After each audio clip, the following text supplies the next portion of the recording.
midair. He realized I was a mutant. He went to the authorities. Soon, my wife and daughter were taken hostage.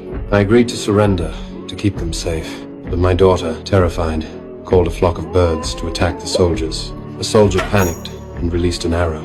That arrow took my wife and daughter from me. I held them in my arms and wept.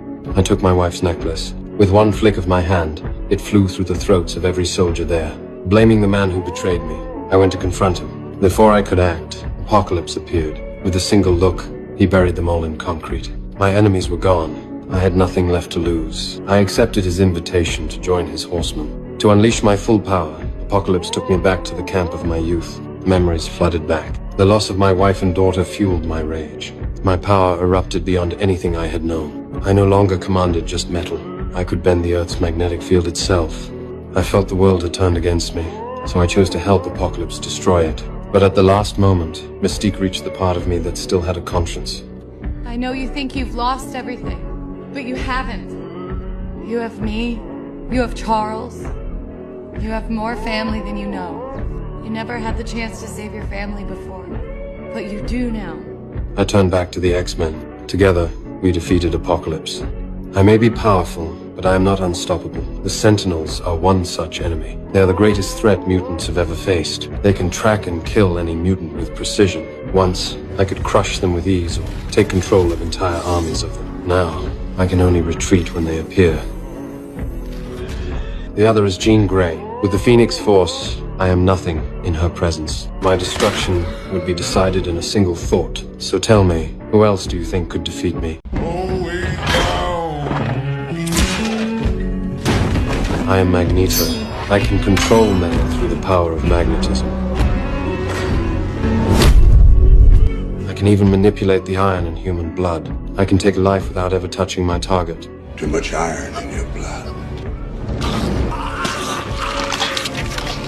In my later years, I could command the magnetic field of the Earth itself. If I wished, the planet could be destroyed in an instant. When I was young, my powers only surfaced in moments of extreme rage. Back then, moving a single coin was a struggle. My mother and I were prisoners in a Nazi concentration camp. The moment we were torn apart, my emotions exploded. The iron gates twisted under my power. From above, the Black King saw everything. He wanted to mold me into his personal weapon. To awaken my full potential, he killed my mother before my eyes. In grief and fury, my abilities surged. As I grew older, my control over magnetism became flawless, but revenge never left my mind. One day, I joined forces with Professor X to stop the Black King's plan. At first, I was completely overpowered. I took blow after blow. Then I had an idea. You are my creator. No, Charles! I used metal to tear away his helmet that blocked psychic attacks. Professor X struck instantly, freezing him in place. I pulled out the same coin from my childhood. Guided by my power, it slid through his head. My vengeance was complete. Tired of endless bloodshed, I disappeared into a quiet town. I had a wife, a daughter, and a life of hard but honest work.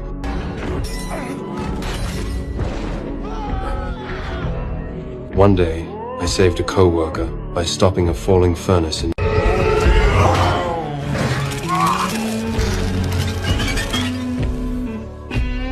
These are the upgraded Sentinel robots. They always appear in groups.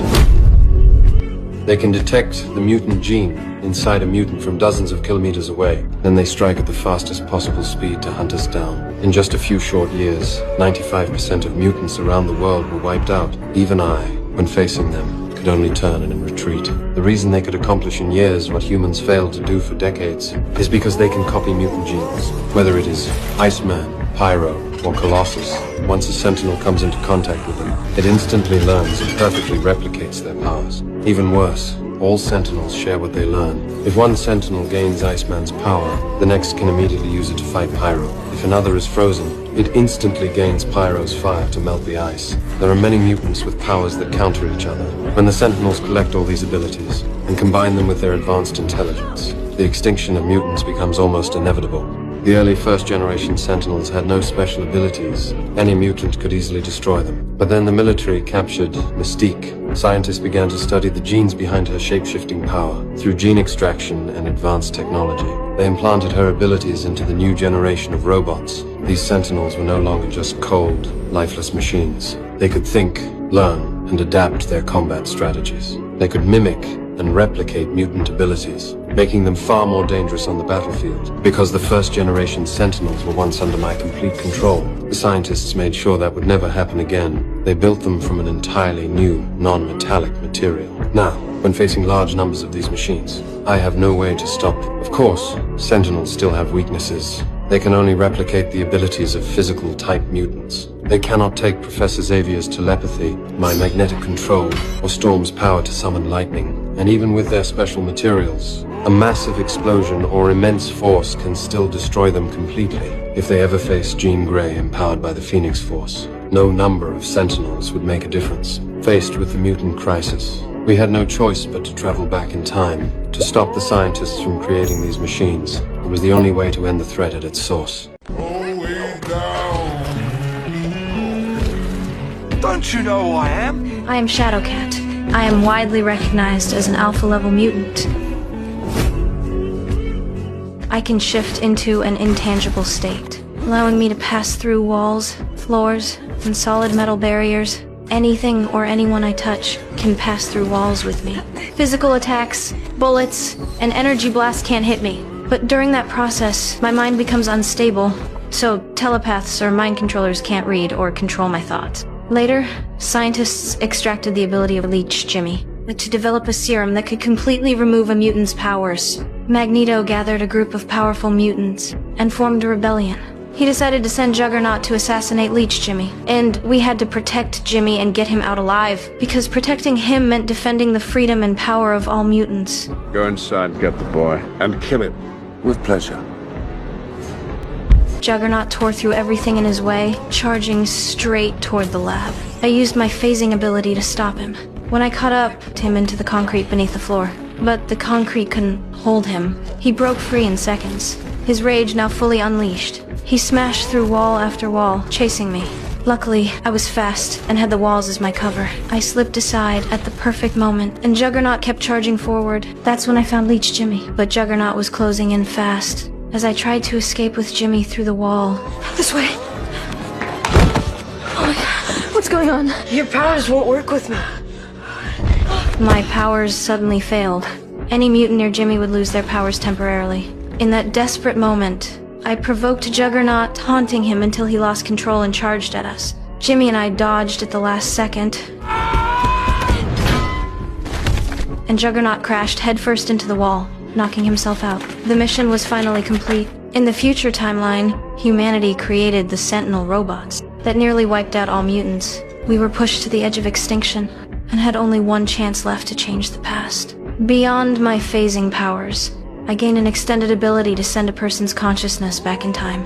In our darkest hour, I sent Wolverine's mind to the year 1973 to stop Mystique from assassinating Dr. Trask, the man whose death would launch the Sentinel program. As Sentinels stormed our base and my friends fell one by one, I kept the psychic connection alive, focusing every ounce of strength to keep Logan's consciousness stable, because that was our last hope. In the end, Logan succeeded. The timeline was rewritten, and this time, I became the key to saving the entire world. You can open your eyes, Scott. It's quite simple. I am Cyclops. My real name is Scott Summers.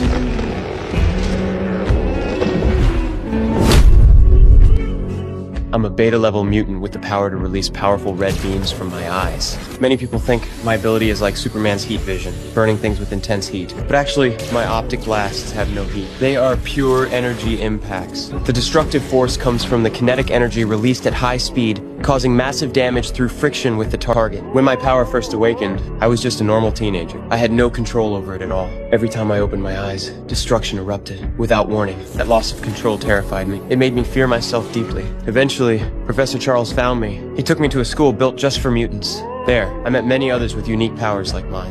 Watch where you're going. I can't. Who are you talking to? Me. It was Beast who crafted my first pair of protective goggles. With them, I could safely open my eyes and slowly learn to control my blast. Professor Charles guided me patiently and wisely. He helped me see that my power was not a curse, but a responsibility. At first, I couldn't even break through a bathroom door. But as I trained, I gained mastery over my abilities. In the comics, at my peak, I can easily shatter adamantium and even destroy a small asteroid. Over time, I grew into a leader. With calm judgment and strong responsibility, I led my team through countless dangers. In one mission, I fought alongside Jean Grey to defeat Sabretooth and stop a sinister plan. Our teamwork was flawless then. But then, everything changed. I was controlled by Magneto and lost myself. In that chaos, I even attacked Jean without meaning to. That battle awakened the ancient power beneath the savage land. It caused a dam to break, almost wiping us all out. In the end, Jean made a sacrifice. She held up a crashing plane and held back the flood with her powers, saving us all. Her loss left a wound I could never heal. After that, I became quiet and withdrawn. I often went alone to Alkali Lake, standing by the water, listening to the wind, imagining her voice calling me. One day, overwhelmed by emotion, I fired several blasts into the lake. The water churned, and in the shimmering light, I thought I saw her figure. At that moment, she truly appeared. But she was no longer the Jean I knew. She had become the Dark Phoenix. In the end, I made a choice. I gave my life to save her last moment of clarity. That was my end and my final act of protection.